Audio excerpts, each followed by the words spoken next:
Hello everyone, শুরু করছি উপন্যাস অবসেশন, লেখিকা অরুণিমা শেখ, কণ্ঠে আরবি। অ্যাশ ফ্রেশ হয়ে বের হতেই দেখলো পুরো রুম খালি। সে বুঝলো আজলান ড্রয়িং রুমে আছে। সেও রেডি হয়ে নিচে চলে এলো। নিচে নামতে নামতেই তার চোখ পড়লো সোফায় পায়ের উপর পা তুলে বসে থাকা আজলানের দিকে। সে অন্য কোনো দিকে না তাকিয়ে ফোনে গেমস খেলছে। আজলান সাদা শার্টের সাথে কালো প্যান্ট আর কালো কোট পরছে। আজলানকে এই প্রথম ফর্মাল গেটআপে দেখে অ্যাশ আবারও হালকা করে ক্রাশ খেলো। আজলানের দিকে তাকিয়ে সিঁড়ি দিয়ে নামতে নামতে হঠাৎ পা মচকে নিচে পড়ে গেল অ্যাশ। ঠাস! হঠাৎ কিছু পড়ে যাওয়ার শব্দে আজলান সিঁড়ির দিকে তাকালো। অ্যাশকে পড়ে যেতে দেখে এতক্ষণ স্বাভাবিক থাকা মুখভঙ্গি পরিবর্তন হয়ে গেল। সেটা অ্যাশের জন্য চিন্তা নাকি বিরক্তি, তা দেখে বোঝার কোনো উপায় নেই। ফোনে গেমস খেলা বাদ দিয়ে সে অ্যাশের কাছে গিয়ে দাঁড়ালো। রাগি কণ্ঠে জিজ্ঞেস করলো, what the hell are you doing here? আজলানের কণ্ঠে স্পষ্ট রাগের আভাস পেয়ে অ্যাশ কাঁদো কাঁদো গলায় বলল, পা মুচকে গেছে, উঠতে পারছি না, একটু হেল্প করুন প্লিজ। সব সময় তো আর আমি তোমাকে হেল্প করতে পারবো না, নিজের কথা তোমার নিজেকে সারাতে হবে। আজলানের এত কঠিন কথা বোধহয় অ্যাশের মাথায় ঢুকলো না। সে আবারও আজলানকে বলল, সত্যি একা উঠতে পারছি না, একটু হেল্প করুন। এটা বলে আজলানের দিকে তার হাত বাড়িয়ে দিল। আজলান অ্যাশের হাত ধরে তাকে উঠাতে নিলে অ্যাশ মুখ দিয়ে উফ করে সব অস্পষ্ট স্বরে বলে উঠল। আজলান বুঝলো সে পায়ে একটু বেশি ব্যথা পেয়েছে, তাই আর কিছু না বলে তাকে কোলে তুলে নিল। এই কী করছেন? দেখতে পাচ্ছ না আমাকে কোল থেকে নামান? আপনি কথা নেই বার্তা নেই, সুযোগ পেলে শুধু কোলে তুলে নেন কেন? অন্য কিছু করার সুযোগ পায় না তো? কিছু না। এরপর থেকে দেখতে ইচ্ছা হলে আমাকে বলবে, সারাদিন তোমার সামনে বসে থাকবো। তারপরেও আর আমাকে দেখার চক্করে নিজের হাত পা ভেঙে ফেলো না। অ্যাশ ধরা পড়ে যাওয়া চোরের মতো আমতা বলতে লাগলো, আমি কেন আপনাকে দেখবো? ওটা তো হঠাৎ করে পাটা মুচকে গেল, তাই নিচে পড়ে গেলাম। আজলান অ্যাশের দিকে তীক্ষ্ণ দৃষ্টি দিয়ে দাঁত কিরমির করে বলল, কি সুন্দর মিথ্যা বলতে পারো তুমি। I Impress it. সরি, এখানে হবে আই অ্যাপ্রিসিয়েট ইট। অ্যাশ আজলানের দিকে তাকাতে আজলানের তীক্ষ্ণ দৃষ্টি লক্ষ্য করে লজ্জায় চোখ নামিয়ে নিল। আজলান অ্যাশকে নিয়ে সোফাতে বসিয়ে দিল। নিজে হাঁটু কেড়ে অ্যাশের পায়ের কাছে বসলো। পায়ে হাত দিতে নিলে অ্যাশ পা সরিয়ে নিল। কী করছেন আপনি? পায়ে হাত দিচ্ছেন কেন? কতটা ব্যথা পেয়েছো দেখতে হবে না? আমি দেখাচ্ছি। আপনি পায়ে হাত দিবেন না কেন? আমি হাত দিলে কোনো সমস্যা তো বটেই।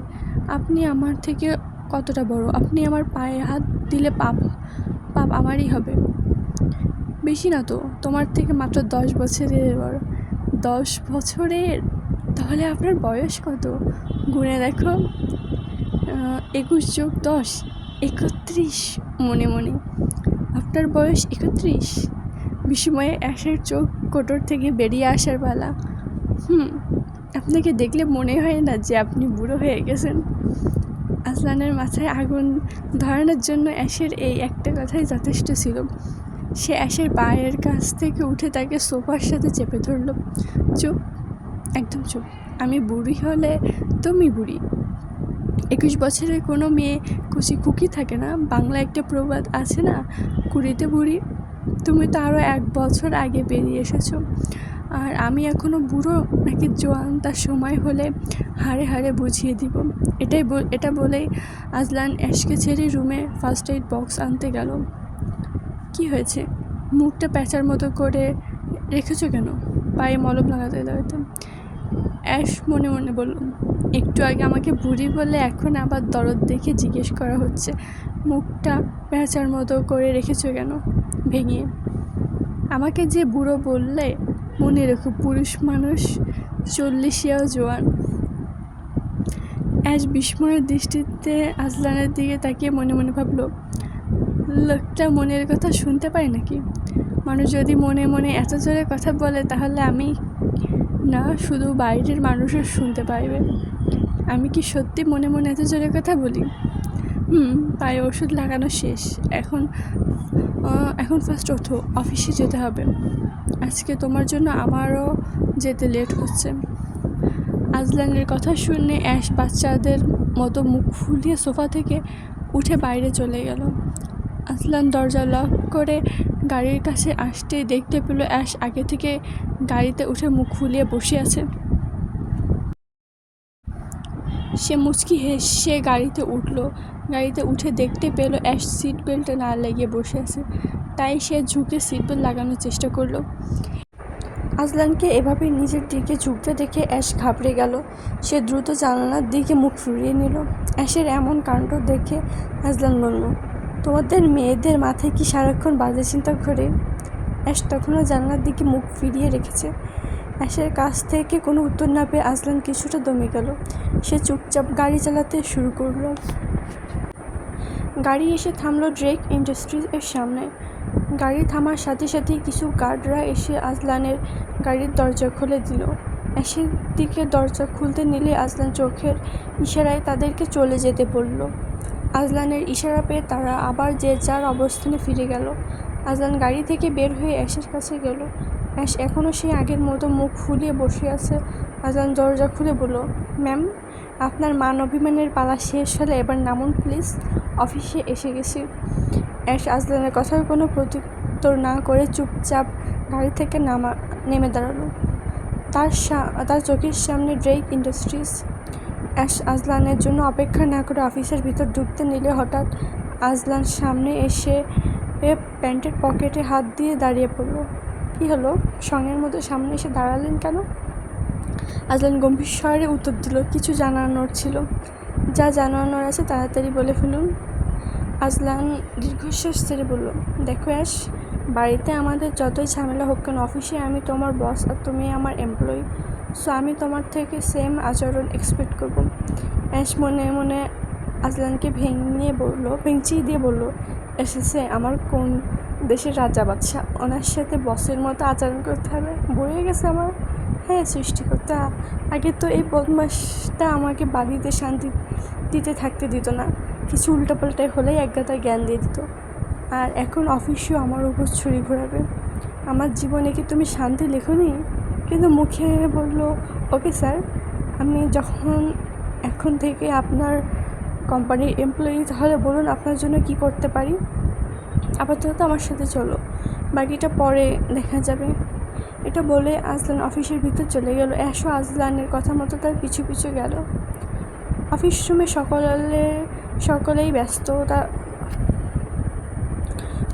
সকলের ব্যস্ততা চলছে। হঠাৎ দরজা খুলে আজলান অফিস রুমে প্রবেশ করে চিরচেনা মুখে সোজা হয়ে হেঁটে সকলের সামনে এসে দাঁড়ায়। পাশে নতুন এক মুখ। Everyone attention please. আজলানের কথা শুনে যে যার কাজ ছেড়ে আজলানের দিকে মনোযোগ দিল। ইনি হলেন নিউ ইন্টার্ন মিসেস অ্যাশ। আজ থেকে আপনাদের সাথে মার্কেটিং ডিপার্টমেন্টে কাজ করবে। যেহেতু আপনারা অনেক আগে থেকে এই ডিপার্টমেন্টে আছেন, আশা করি কাজের বিষয়ে সকলেই তাকে সাহায্য করবেন। সবাই হাততালি দিয়ে অ্যাশকে তাদের টিমে স্বাগতম জানালেন। জ্যাক, তুমি ওকে ব্রিফ করে দাও, বাকিরা যে যার কাজ করো। আর কিছু না বলে আজলান সোজা নিজের কেবিনে ঢুকে দরজা লাগিয়ে দিল। চলো, আমি তোমাকে ওরিয়েন্ট করিয়ে দিই। বসের স্টাইলে ভয় পেও না, সবসময় এমনই। চলুন। অ্যাশ জ্যাকের সাথে নিজের ডেস্কে চলে গেল। আজলান তার কেবিনে ঢুকতে দেখতে পেল সেখানে আগে থেকেই কেউ আছে। লোকটা চেয়ারে বসে অন্যদিকে মুখ ঘুরিয়ে ছিল, তাই তার চেহারা দেখা যাচ্ছিল না। হু আর ইউ? আজলানের কথায় বিপরীত পাশ থেকে লোকটি অট্টহাসি ভেসে আসলো। আমাকে এত তাড়াতাড়ি ভুলে গেলেন মিস্টার আজলান ড্রেক? কণ্ঠটা আজলানের কাছে পরিচিত ঠেকল। লোকটা আজলানের দিকে ফিরতেই আজলানের সামনে ভেসে উঠল এক চিরচেনা মুখ। আজলান বিস্ময়ের কণ্ঠে বলল, তুই? হ্যাঁ, আমি রিভান জায়েন। দেখে অবাক হলি যে? আমাকে এক্সপেক্ট করিসনি, তাই না? আজলান রিভানের কাছে গিয়ে কাঁধে হাত রেখে বলল, আরে ইয়ার, কী যে বলিস না, এই কোম্পানিতে আমার যতটা অধিকার আছে ঠিক ততটা তোরও। তোর যখন খুশি এখানে আসবি, যখন খুশি যাবি, তাতে আমার এক্সপেক্ট করা না করার কি আছে? ভুল বললি, এই কোম্পানির 90% শেয়ার তোরা, 10% আমার। আমি চাইলেও এই কোম্পানিতে তোর মতো অধিকার দেখাতে পারবো না। এভাবে বলছিস কেন রিভান? তুই আমার কাজিন হলেও আমি তোকে নিজের আপন ভাইয়ের থেকে কোনো অংশে কম দেখিনি। ছোটোবেলা থেকে আমি তোকে নিজের আপন ভাই ভেবে এসেছি। আজলানের কথা শুনে রিভান বাঁকা এসে বলল, তুই আমাকে আপন ভাবলেই আমি তোর আপন হয়ে গেলাম না? তুইও জানিস আর আমিও জানি আমি কোনো কালেই তোর আপন ছিলাম না। তোদের বাড়িতে ছোটোবেলা থেকে আশ্রিত হিসেবে বড় হয়েছি। যদিও তোর আর আঙ্কেলের বদৌলতে আমি এই কোম্পানি 10% পেয়েছি। এভাবে নিজেকে আমাদের থেকে দূরে সরিয়ে রাখিস না। আজ প্রায় 1 বছর পর তোকে দেখলাম। কত খুঁজেছি তোকে, কোথাও পাইনি। কোথায় ছিলি তুই? গুরুত্বপূর্ণ কাজ ছিল। এমন কি গুরুত্বপূর্ণ কাজ ছিল তোর যে আমাকে আর ড্যাডকে বলে যাওয়ার প্রয়োজন মনে করলি না? আজলানের কথা শুনে রিভান তাড়াহুড়ো দেখে বলল, বাদ দে, এখন তো চলে এসেছি। কিন্তু না, এখন তুই আমার সাথে বাড়ি যাবি। শুনলাম তুই নাকি বাড়ি থেকে চলে এসেছিস। কেন? আজলান আমতামতো করে বলল, না মানে, থাক বাদ দে, আমি জানতে চাই না তুই কেন বাড়ি থেকে চলে এসেছিস। আমি শুধু জানি তুই এখন আমার সাথে বাড়ি যাবি, ব্যাস। আজকে সারাদিন আমরা সকলে একসাথে আড্ডা দিব। তুই যা, আমি পরে চলে যাব। সেটা হচ্ছে না ব্রো, তোকে এখন আর এই মুহূর্তে আমার সাথে যেতে হবে। রিভান এটা বলে আজলানকে টেনে নিয়ে কেবিন থেকে বের হতে নিচ্ছিল। হঠাৎ রিভান কারোর সাথে ধাক্কা খেয়ে নিচে পড়ে গেল। Who the hell is this stupid? Azlan বিস্ময়ের কণ্ঠে বলে উঠল, অ্যাশ। রিভান আর আজলানের কথা শুনে সামনের দিকে তাকিয়ে দেখলো সে একটা মেয়ের সাথে ধাক্কা খেয়েছে। রিভান উঠে দাঁড়িয়ে কিছু বলার আগে আজলান অ্যাশকে ধমক দিয়ে বলল, don't you even know the basic manners? You are supposed to ask for permission before entry the cabin. Sorry sir, next time permission না নিয়ে আমার কেবিনে ঢোকার দুঃসাহস দেখাবে না। রিভান অ্যাশের দিকে তাকিয়ে একবার ভালোভাবে তাকে পর্যবেক্ষণ করে নিল। তারপর আজলানকে উদ্দেশ্য করে বলল, ছাড় তো ভাই, বাচ্চা মেয়ে, বুঝতে পারেনি। চল, আমাদের দেরি হয়ে যাচ্ছে। আজলান আর রিভান আর কোনো কথা না বলে অফিস থেকে বেরিয়ে গেল। এদিকে আজলানের এমন করার কথা শুনে অ্যাশ অপমান বোধে কেবিনের দরজার কাছে দাঁড়িয়ে নীরবে অশ্রু বিসর্জন দিতে লাগলো। মেয়েটা কে আজলান? রিভান গাড়ি চালাতে চালাতে আজলানকে প্রশ্ন করলো। কোন মেয়ে? ওই যে তোর, যার সাথে একটু আগে ধাক্কা খেলাম। ও আচ্ছা, মেয়েটাকে দেখে অস্ট্রেলিয়ান মনে হলো না? অফিসে নিউ ইন্টার্ন, বাংলাদেশি। কিন্তু তুই এত ইনফরমেশন নিয়ে কী করবি? না, তেমন কিছু না, এমনি কৌতূহল হলো আর কি। কথা বলতে বলতে গাড়ি ড্রেক ম্যানশনের সামনে পৌঁছে গেল। আজলান আর রিভান গাড়ি থেকে বের হয়ে বাড়িতে ঢুকতে অলিভিয়া আবারও এসে আজলানকে জড়িয়ে ধরল। আজলান অলিভিয়াকে নিচ থেকে ছাড়িয়ে ধমক দিয়ে বলল, তোমাকে বলছি না যখন তখন এভাবে আমাকে জড়িয়ে ধরবে না? কিছুদিন পরে তো আমাদের বিয়ে আজলান, তাহলে এখন জড়িয়ে ধরতে সমস্যা কী? অলিভিয়ার কথা শুনে আজলানের মাথায় রাগ উঠে গেল। সে চিৎকার দিয়ে বলল, আমি বারণ করেছি তাই ধরবে না। আর বিয়ের কথা চলছে, বিয়েটা হয়ে যায়নি, তাই নিজের লিমিটের মধ্যে থাকার চেষ্টা করো, না হলে তোমার গায়ে হাত তুলতেও আমি দুবার ভাববো না। আজলানের কথা শুনে অপমানে অলিভিয়ার মুখ ছোট হয়ে গেল। সে মনে মনে ভাবল, আজলান তো আগে এমন ছিল না, আগে জড়িয়ে ধরলে সে তো এমন রিয়াক্ট করতো না। বাংলাদেশ থেকে আসার পরে আজলান কেমন যেন বদলে গেছে, তার সেটা একটু বেশি রুড বিহেভ করছে। সরি বেবি, বিশ্বাস করো, নেক্সট টাইম থেকে খেয়াল রাখবো। আজলান অলিভিয়ার একরকম পাত্তা না দিয়ে ভিতরে চলে গেল। অলিভিয়া মনে মনে বলল, তুমি আর কতদিন আমার থেকে দূরে দূরে থাকতে পারো সেটা আমিও দেখে নেব আজলান। আমি ছোটোবেলা থেকে যা চেয়েছি তাই পেয়েছি। যখন আমার তোমাকে ভালো লেগেছে তখন আমি তোমাকে নিজের করেই ছাড়ব। কী হলো অলিভিয়া, কী ভাবছো? রিভানের ডাকে অলিভিয়ার ভাবনা শুরু ছিল, কিছু না রিভান ভাইয়া, আপনাকে ধন্যবাদ আজলানকে এই বাড়িতে ফিরিয়ে আনার জন্য, কিন্তু আজলান বাড়ি থেকে বেরিয়ে গেছিল কেন সেটা তো বললে না। পুরনো কথা থাক ভাইয়া, চলুন ভেতরে যাওয়া যাক। আচ্ছা চলো। রাত 1টা। ডার্ক ম্যানশন থেকে চুপি চুপি আজলান বের হয়ে গেল। অ্যাশের জন্য তার মন আনজান করছে। তখন রাগের মাথায় চলে আসার কারণে অ্যাশকে বলে আসেনি। অ্যাশ ঠিক মতো বাড়ি পৌঁছেছে কিনা তাও জানে না, আদৌ পৌঁছাতে পারলো কিনা তাও জানে না। অ্যাশ তো এখানে নতুন পথঘাটও চেনে না। এই নিয়ে বাড়িতে আসার পর থেকে আজলানের মন আনচান করছে। আজলান তার লাক্সারিয়াস ল্যাম্বরগিনি নিয়ে ড্রেক ম্যানশন থেকে বেরিয়ে পড়ল। উপর থেকে একজোড়া চোখ বাজ পাখির মতো তীক্ষ্ণ দৃষ্টি দিয়ে তার দিকে লক্ষ্য রাখছে। তার দৃষ্টিগোচর হলো না। টুরাকের রাস্তায় ছুটে চলেছে আজলানের গাড়ি, গন্তব্য তার ডুপ্লেক্স বাড়িটি। কিছুক্ষণের মধ্যে আজলান তার গন্তব্যের স্থানে পৌঁছে গেল। দরজার কাছে গিয়ে পাসওয়ার্ড দিয়ে দরজা খুলতে দেখতে পেল সম্পূর্ণ ঘর অন্ধকার। কোনো এক অজানা আতঙ্কে তার বুক কেঁপে উঠল। সারা ঘর অন্ধকার থাকার কারণে যদিও আজলান বুঝতে পারল অ্যাশ বাড়িতে আসেনি, তারপরও সে বাড়ির প্রত্যেকটা ঘর তন্ন তন্ন করে খুঁজল। যখন বাড়িতে অ্যাশের কোনো অস্তিত্ব খুঁজে পেল না, তখন সে গাড়ি নিয়ে অফিসের উদ্দেশ্যে বেরিয়ে পড়ল। আজলান একাকী বেসামালভাবে তার অফিসের পাশের রাস্তায় হাঁটছে। নিজের করা ভুলের জন্য তার এখন অনুশোচনা হচ্ছে। সে কেন যে জোর করে অফিস থেকে গেল না, কেন সে রিভানের সাথে বাড়ি যেতে গেল, এটা ভেবেই সে অপরাধভোগে ভুগছে।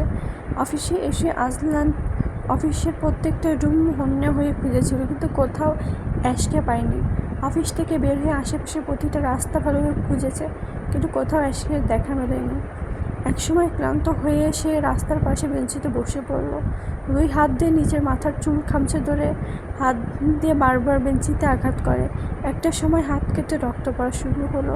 তার নিজেকেই শেষ করে দিতে ইচ্ছা করছে আজ। কীভাবে সে এত বড় ভুল করতে পারলো? কীভাবে সে তার ভালোবাসার মানুষের প্রতি এতটা কেয়ারলেস হতে পারলো? সে তো জানতো যে অ্যাশ এখানে নতুন, আশেপাশে কিছুই চেনে না। তার জন্য আজকে অ্যাশকে খুঁজে পাওয়া যাচ্ছে না। এগুলো ভাবতে ভাবতে আজলান অঝরে কেঁদে দিল। অপরাধ বোধ যেন তাকে কুরে কুরে খাচ্ছে। এদিকে তার হাত থেকে রক্ত ঝরছে, সেদিকে তার বিন্দুমাত্র খেয়াল নেই। কথায় আছে না, শরীরের ক্ষতের থেকে হৃদয়ের ক্ষত বেশি যন্ত্রণা দেয়, তেমনই এখন আজলানের ক্ষেত্রে তার শরীরের ক্ষতর থেকে মনের ক্ষত বেশি প্রাধান্য পাচ্ছে। আজলান হঠাৎ তার কাঁধে মেয়েলি হাতের স্পর্শ পেল। মেয়েটি নরম কণ্ঠে তাকে জিজ্ঞেস করলো, কাঁদছেন কেন আপনি? অপরিচিত কণ্ঠ শুনে আজলান মাথা তুলে তাকাতেই সামনে অ্যাশকে দেখতে পেল। এতক্ষণ পরে যেন তার শরীরে প্রাণ ফিরে এলো। সে আর কিছু না ভেবেই অ্যাশকে জড়িয়ে ধরল, তার সারা মুখে ছোট ছোট চুমুও ভরিয়ে দিল। এদিকে আজলানের এমন কাণ্ডে অ্যাশ তো অবাকের চরম পর্যায়ে পৌঁছে গেছে। কী করছেন? অ্যাশের কথা কানে যেতেই আজলান অ্যাশকে ছেড়ে দূরে সরে দাঁড়ালো। হঠাৎ অ্যাশের পিছনে দাঁড়িয়ে থাকা জ্যাকের দিকে তার নজর গেল। এতক্ষণে সে অ্যাশের একটু আগের অস্বস্তির কারণটা বুঝতে পারল। আজলান অ্যাশের দিকে না তাকিয়ে বলল, go to sit the car Ash, I will be here in a bit. আজলানের কথা মতো অ্যাশও চুপচাপ গাড়িতে গিয়ে বসল। গাড়িতে বসে অ্যাশ একটু আগে তার সাথে ঘটে যাওয়া ঘটনা ভাবতে লাগলো। অতীত। অফিস শেষ হয় রাত 8টায়। 10টা পর্যন্ত অফিস খোলা থাকে, তাই 10টা পর্যন্ত অ্যাশ অফিসের ভিতরে আজলানের জন্য অপেক্ষা করে। 10টার সময় যখন অফিস বন্ধ হয়ে যায়, তখন অ্যাশ অফিসের বাইরে বেঞ্চিতে বসেছিল অনেকক্ষণ যাবৎ। আজলানের জন্য অপেক্ষা করে। তার বিশ্বাস ছিল দেরি করে হলেও আজলান তাকে নিতে আসবে। যখন ঘড়ির কাঁটা 11টা পেরিয়ে 12টা পৌঁছালো, তখন অ্যাশের আস্তে আস্তে ভয় লাগতে শুরু করলো। অচেনা জায়গা, অচেনা মানুষ, তার মাঝে শুধু আজলানকেই তার চেনা। তার কাছে এখন আজলানের নাম্বারও নেই যে তাকে ফোন দিবে। নিজের মনকে অন্যদিকে ঘোরানোর জন্য অ্যাশ বেঞ্চি থেকে উঠে অফিসের আশেপাশের রাস্তাগুলোতে হাঁটাহাঁটি করতে লাগলো। হঠাৎ রাস্তার মাঝখানে সে কিছু লোকের জটলা দেখতে পেল। একটু কাছে যেতেই দেখতে পেল অনেকজন মিলে একজনকে মারছে। এসব দেখে অ্যাশ ভয়ে চিৎকার দিয়ে ওঠে, যার কারণে লোকগুলোর নজর পড়ে অ্যাশের উপর। লোকগুলো অ্যাশকে দেখতে পাওয়া মাত্রই তাদের ভিতর থেকে লিডার টাইপের একজন বলে ওঠে, মালটাকে ধর, ও সবটা দেখে ফেলেছে। পুলিশের কাছে চলে গেলে আমরা বিপদে পড়ে যাব। লোকগুলো তাদের লিডারের আদেশ পেয়ে অ্যাশকে ধরার জন্য সামনের দিকে অগ্রসর হয়। অ্যাশ বিপদের আশঙ্কা পেয়ে নিজেকে বাঁচানোর জন্য দিক বেদিক শূন্য হয়ে দৌড়াতে থাকে। লোকগুলো অ্যাশকে ধরার জন্য তার পিছনে ছুটতে থাকে। দৌড়াতে দৌড়াতে একটা সময় অ্যাশ রাস্তায় পড়ে যায়। কংক্রিটের রাস্তায় পড়ে যাওয়ার কারণে হাত পাও কিছু অংশ ছিঁড়ে যায়। অ্যাশ উঠার চেষ্টা করলে উঠতে পারে না, আবার পড়ে যায়। অন্যদিকে লোকগুলো অ্যাশকে ধরার জন্য প্রায় তার কাছাকাছি চলে এসেছে। অ্যাশ নিজেকে তাদের থেকে বাঁচানোর জন্য জোরে চিৎকার দিতে থাকে, এই আশায় যে আশেপাশে কেউ থাকলে তার সাহায্যের জন্য এগিয়ে আসবে। অ্যাশ আর লোকগুলো যেই রাস্তায় ছিল তার বিপরীত দিকে রাস্তায় জ্যাক ছিল। রাতে সে নাইট ওয়ার্কের জন্য বের হয়েছিল। হঠাৎ মেয়েলি চিৎকার শুনে সে বুঝতে পারলো আশেপাশে কোনো মেয়ে বিপদে পড়েছে। সে কোনো কিছু না ভেবে সাহায্যের জন্য এগিয়ে আসলো। অ্যাশ আর লোকগুলো যে রাস্তাতে ছিল, জ্যাক অ্যাশের চিৎকার অনুসরণ করে শীঘ্রই সেই রাস্তায় পৌঁছে গেল। জ্যাক পৌঁছাতে লোকগুলো অ্যাশের কাছাকাছি চলে এসেছে। একটা লোক অ্যাশের গায়ের ওড়না ধরে টানাটানি করছিল, আর অ্যাশ নিজের সম্মান আর নিজেকে বাঁচানোর জন্য প্রাণপণ চেষ্টা চালাচ্ছে। জ্যাক আর কিছু না ভেবেই এই পেছন থেকে লোকগুলোকে আওয়াজ দিল। জ্যাকের আওয়াজ পেয়ে লোকগুলো অ্যাশকে ছেড়ে জ্যাককে মারার জন্য এগিয়ে আসলো।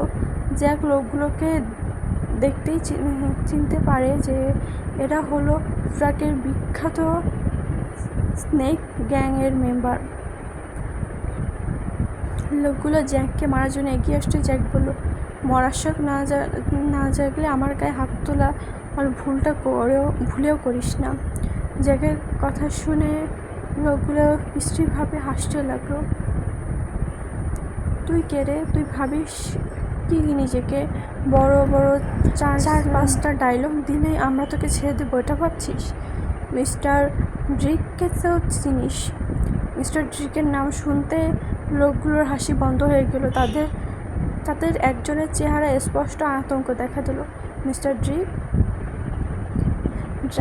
Mister Drake? হ্যাঁ, আমি তার পার্সোনাল অ্যাসিস্ট্যান্ট। জ্যাকসন নামটা নিশ্চয়ই শুনেছিস। এবার নিশ্চয়ই বলবি না যে জ্যাকসন কায়নাথকে তোরা চিনিস না। জ্যাকের কথা শুনে লোকগুলো ভয়ে কাঁপাকাঁপি শুরু করে দিল। অস্ট্রেলিয়ার বড় বড় মাফিয়াদের জন্য আতঙ্কের আরেক নাম হলো মিস্টার ড্রাইক আর জ্যাকসন কায়নাথ। যদিও আজ পর্যন্ত মিস্টার ড্রাইক আর জ্যাকসন কায়নাথের চেহারা কেউ দেখেনি, তারা দেখতে কেমন তাও কেউ জানে না। এতদিন শুধু তারা মিস্টার ড্রাইক আর জ্যাকসন কায়নাথের নাম শুনেছে। আজকে এভাবে যে তারা জ্যাকসন কায়নাথের সামনে পড়ে যাবে তারা ভুলেও ভাবেনি। লোকগুলোর হঠাৎ কিছু না বললে জ্যাকসনের পায়ের কাছে বসে পড়ল। স্যার, প্লিজ আমাদের মাফ করে দিন, আমরা আপনাকে চিনতে পারিনি, আমাদের অনেক বড় ভুল হয়ে গেছে, প্লিজ আমাদেরকে মারবেন না। জ্যাক আর ঝামেলা বাড়াতে চাইল না, তাই লোকগুলোকে ছেড়ে দিল। দূর থেকে নিভু নিভু চোখে সবটা অ্যাশ দেখল। তাকে সাহায্য করার জন্য এগিয়ে এসেছে এই কথা ভেবেই অ্যাশ স্বস্তির নিঃশ্বাস ফেলল। তারপর কি ঘটেছে তা দেখার সৌভাগ্য অ্যাশের হলো না। অতিরিক্ত ভয় পাওয়ার কারণে সে সেখানেই সেন্সলেস হয়ে গেল। জ্যাক কাছে এসে ভালো করেই দেখতেই অ্যাশকে চিনতে পারল। সে অ্যাশকে সেন্সলেস অবস্থায় দেখে দ্রুত তাকে কাছাকাছি হসপিটালে নিয়ে গেল। অ্যাশের যখন জ্ঞান ফিরল সে তখন হসপিটালের বেডে। জ্যাক তার পাশে বসা ছিল। অ্যাশের জ্ঞান ফিরতে দেখে জ্যাক গিয়ে ডক্টরকে ডেকে আনলো। ডক্টর এসে জ্যাককে চেক করলো। বেশি সিরিয়াস কিছু না হওয়ার কারণে ডক্টর তখনই অ্যাশকে হসপিটাল থেকে ডিসচার্জ করে দিল। পথে আসতে আসতে জ্যাক অ্যাশকে জিজ্ঞেস করেছিল লোকগুলো কেন তার পিছু নিয়েছিল। জ্যাক অ্যাশকে সবটা খুলে বলল। হাঁটতে হাঁটতে এক সময় অ্যাশ আর জ্যাক অফিসের কাছাকাছি চলে এলো। অফিসের কাছাকাছি আসতে আজলানের বিধ্বস্ত অবস্থায় রাস্তার পাশে বেঞ্চে বসা দেখল অ্যাশ। আজলানকে এই অবস্থায় দেখে অ্যাশ এক ছুটে তার কাছে চলে আসলো। জ্যাকও তার পিছু পিছু আসলো। এতক্ষণ ধৈর্য ধরে শোনার জন্য সবাইকে ধন্যবাদ। ভুল ত্রুটি ক্ষমা সুন্দর দৃষ্টিতে দেখবেন।